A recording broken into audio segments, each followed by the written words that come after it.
KSFE Chelakkara ബ്രാഞ്ചിൽ നിന്നും ഒരു നറുക്ക് 3 ലേലവുമായി ഉടൻ ആരംഭിക്കുന്ന മൾട്ടി ഡിവിഷൻ ചിട്ടിയിൽ 20,000 ഇൻറ്റു 50 മാസം 10 ലക്ഷം രൂപ, 9,50,000 രൂപ നറുക്ക് പ്രൈസും, 30% ലേലക്കിഴിവിൽ 7 ലക്ഷവും 30% ലേലക്കിഴിവിൽ രണ്ടാമത്തെ മാസം മുതൽ 16,250 രൂപ തവണ സംഖ്യയുമായിരിക്കും.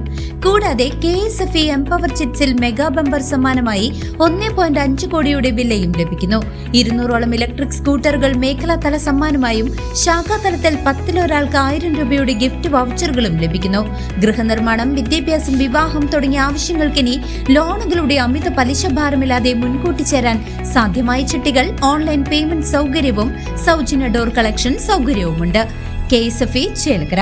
ഫോൺ 0488425245 9037597176.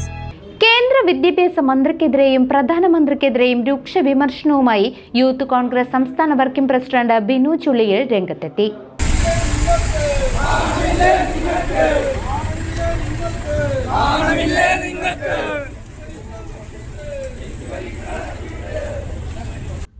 നീറ്റ് പരീക്ഷ ക്രമക്കേടിൽ പ്രധാനമന്ത്രി നരേന്ദ്രമോദിക്ക് നേരിട്ട് പങ്കുണ്ടെന്നും കേന്ദ്ര വിദ്യാഭ്യാസ മന്ത്രി ധർമ്മേന്ദ്ര പ്രധാൻ വിദ്യാർത്ഥികളുടെ ചോര കുടിക്കുന്ന ഡ്രാക്കുളയെ പോലെയാണ് പെരുമാറുന്നതെന്നും യൂത്ത് കോൺഗ്രസ് സംസ്ഥാന വർക്കിംഗ് പ്രസിഡന്റ് ബിനു ചുള്ളിയിൽ ആരോപിച്ചു. പരീക്ഷാ ക്രമക്കേടിനെതിരെ യൂത്ത് കോൺഗ്രസ് ചേലക്കര നിയോജകമണ്ഡലം കമ്മിറ്റിയുടെ നേതൃത്വത്തിൽ ചേലക്കര പോസ്റ്റ് ഓഫീസിലേക്ക് നടത്തിയ പ്രതിഷേധ മാർച്ച് ഉദ്ഘാടനം ചെയ്ത് സംസാരിക്കുകയായിരുന്നു അദ്ദേഹം. ആരെങ്കിലും എന്തെങ്കിലും പറഞ്ഞാൽ പാകിസ്ഥാനിലേക്ക് പോകണമെന്നാ പറയുന്നത്. ഇങ്ങനെയുണ്ടോ ഒരു ഭരണകൂടം? 20 വിദ്യാർത്ഥികൾ ഈ രാജ്യത്ത് മരണപ്പെട്ടു. നരേന്ദ്രമോദിയെ കൊണ്ട്, ധർമ്മേന്ദ്ര പ്രധാനെ കൊണ്ട് ഇതിന് കണക്ക് പറയിക്കാതെ കേരളത്തിലെ, ഇന്ത്യയിലെ യൂത്ത് കോൺഗ്രസ് ഒരിഞ്ച് മാറുകയില്ല. വിദ്യാഭ്യാസ മന്ത്രി ഇന്ന് വിദ്യാർത്ഥികളുടെ കാലനെ പോലെ, അല്ലെങ്കിൽ വിദ്യാർത്ഥികളുടെ എമരാജിനെ പോലെ പെരുമാറുകയാണ്. രക്തം കുടിക്കുന്ന ഡ്രാക്കുളയെ പോലെയാണ് അദ്ദേഹം പെരുമാറുന്നത്. ഇതിനൊന്നും ഒരു മറുപടിയുമില്ല. ഞങ്ങളുടെയൊക്കെ ഇടയ്ക്കുള്ള മീറ്റിങ്ങുകൾ ഞങ്ങൾ പറയുന്ന പോലെ ഏതെങ്കിലും ഒരു ഇസ്ലാം മതധാരിയുടെ പേര് ഈ 2016 ആണ്ട് മുതൽ 2026 ആണ്ട് വരെ പല ഘട്ടങ്ങളിൽ ചോർന്ന ചോദ്യപേപ്പറുമായി ബന്ധപ്പെട്ട് ആരുടെയെങ്കിലും പേരുണ്ടായിരുന്നെങ്കിൽ ഇവർ എന്ത് പുകലായിരിക്കും ഇവിടെ നടത്തുന്നത്? എന്താണ് ഇതുമായി ബന്ധപ്പെട്ട് കൃത്യമായ ഒരു അന്വേഷണം നടത്തുവാൻ നരേന്ദ്രമോദി ഭയപ്പെടുന്നത്? അത് ഒരു തട്ടിപ്പിന്റെ, അല്ലെങ്കിൽ അതുമായി ബന്ധപ്പെട്ട ഭരണകൂടത്തിനും അതിന്റെ പങ്കുണ്ട്. അതുകൊണ്ട് ഞങ്ങൾ ഈ സമരം ധർമ്മ സമരമാണ്. ഈ രാജ്യം മുഴുവൻ ഞങ്ങൾ നടത്തിക്കൊണ്ടിരിക്കുകയാണ്. രാജസ്ഥാനിൽ രാഹുൽ ഗാന്ധിയുടെ നേതൃത്വത്തിൽ വലിയ തരത്തിൽ ചെറുപ്പക്കാരെ മുഴുവൻ അണിനിരത്തിക്കൊണ്ട്, രാഷ്ട്രീയത്തിനപ്പുറത്തുള്ള മുഴുവൻ ആളുകളെയും അണിനിരത്തിക്കൊണ്ട് ഞങ്ങൾ സമരം നടത്തി. രാജ്യത്ത് ഒരു പോയിന്റായി എറണാകുളത്ത് രാഹുൽ ഗാന്ധി വരുന്ന സമരം നടത്താൻ പോവുകയാണ്. ഡേറ്റ് ബാക്കിയുള്ള കാര്യങ്ങൾ വരും.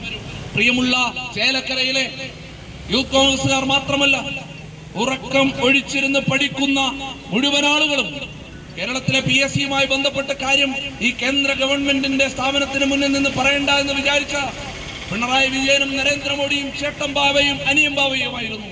ചേലക്കര ബ്ലോക്ക് കോൺഗ്രസ് ഓഫീസിൽ നിന്നും സ്ത്രീകളടക്കം 100 കണക്കിന് പ്രവർത്തകർ പങ്കെടുത്ത വൻ പ്രതിഷേധ മാർച്ചാണ് സംഘടിപ്പിച്ചത്.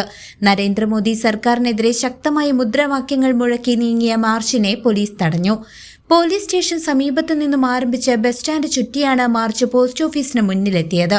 തുടർന്ന് നടന്ന യോഗത്തിൽ യൂത്ത് കോൺഗ്രസ് നിയോജകമണ്ഡലം പ്രസിഡന്റ് അഖിലേഷ് പാഞ്ഞാൾ അധ്യക്ഷത വഹിച്ചു. എന്താണ് ഇദ്ദേഹത്തിന്റെ പണി? ഇന്നാട്ടിലെ സാധാരണക്കാരായ വിദ്യാർത്ഥികളുടെ 7ാം ക്ലാസ് മുതൽ 8ാം ക്ലാസ് മുതൽ തങ്ങളുടെ ആശയും ആഗ്രഹവുമായി നീറ്റ് പരീക്ഷയ്ക്ക് വേണ്ടി തയ്യാറെടുത്തുകൊണ്ട് വർഷങ്ങൾ പഠിച്ചുകൊണ്ട് അവർ പരീക്ഷ എഴുതാനെത്തി. പരീക്ഷ എഴുതിയതിനു ശേഷം ആ പേപ്പർ ചോർന്നു പോകുമ്പോൾ ആ വിദ്യാർത്ഥികളുടെ കഴിഞ്ഞ കാലങ്ങളിലെ കഷ്ടപ്പാട് അത് മനസ്സിലാക്കാൻ ഇവിടുത്തെ കേന്ദ്ര ഭരണകൂടത്തിന് സാധിക്കുന്നില്ല. 22ഓളം വിദ്യാർത്ഥികൾ നീറ്റ് പരീക്ഷയുടെ ചോദ്യപേപ്പർ ചോർന്നതിന്റെ പേരിൽ ആത്മഹത്യ ചെയ്യുന്ന സാഹചര്യമുണ്ടായി. 22 പേർ ആത്മഹത്യ ചെയ്യുന്ന ഒരു സാഹചര്യം ഉണ്ടായ സമയത്ത് നരേന്ദ്രമോദിയുടെ ഗവൺമെന്റ് ഇവിടെ എന്ത് ചെയ്യുകയായിരുന്നു? തൃണമൂൽ കോൺഗ്രസിന്റെ 20 എംപിമാരെ തങ്ങളുടെ പാളയത്തിലേക്ക് എത്തിക്കാൻ വേണ്ടി കഷ്ടപ്പെടുന്ന തിരക്കിലായിരുന്നു ഇവിടുത്തെ കേന്ദ്ര ഭരണകൂടം.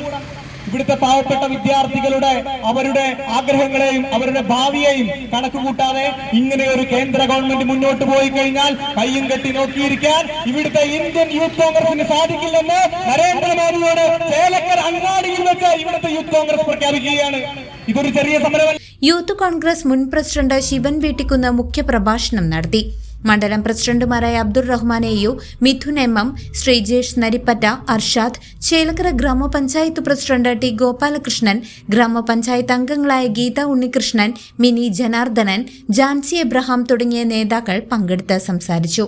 സുരേഷ് കലാമണ്ഡലം സ്വാഗതവും മണ്ഡലം പ്രസിഡന്റ് വിപിൻ NP നന്ദിയും പറഞ്ഞു. ദുരിതപൂർണമായ ഒരു കാലാവസ്ഥയിലൂടെയാണ് കടന്നുപോകുന്നത്. രാജ്യം ഇതുവരെ ഒരിക്കലും ഇതുപോലുള്ള വിദ്യാർത്ഥികളെ ആശങ്കപ്പെടുത്തുന്ന ഒരു നയങ്ങളോ തീരുമാനങ്ങളോ മുൻകാലഘട്ടങ്ങളിൽ ഉണ്ടായിട്ടില്ല. ശ്രീ നരേന്ദ്രമോദി നേതൃത്വം കൊടുക്കുന്ന ഈ ഗവൺമെന്റ് വിദ്യാർത്ഥികളുടെ ഭാവി തുലയ്ക്കുന്ന രീതിയിലുള്ള പ്രവർത്തനങ്ങളും നയപരിപാടികളുമായിട്ടാണ് മുന്നോട്ട് പോകുന്നത്. അതുകൊണ്ട് ഞങ്ങൾക്ക് പറയാൻ കഴിയും, ഈ കേന്ദ്രം ഭരിക്കുന്ന നരേന്ദ്രമോദി നേതൃത്വം കൊടുക്കുന്ന ഈ ഗവൺമെന്റ് വിദ്യാർത്ഥികളോട് ചെയ്യുന്ന ക്രൂരത അവസാനിപ്പിച്ചിട്ടില്ലെങ്കിൽ ഇന്ത്യൻ നാഷണൽ കോൺഗ്രസും ഇന്ത്യൻ യൂത്ത് കോൺഗ്രസും തെരുവോരങ്ങളിൽ നിങ്ങളുടെ പൊതുപ്രവർത്തനങ്ങൾ നടത്താൻ പറ്റാത്ത രീതിയിലുള്ള സമര പരിപാടികൾക്ക് ഇന്ത്യൻ യൂത്ത് കോൺഗ്രസ് നേതൃത്വം കൊടുക്കും. News desk CCV.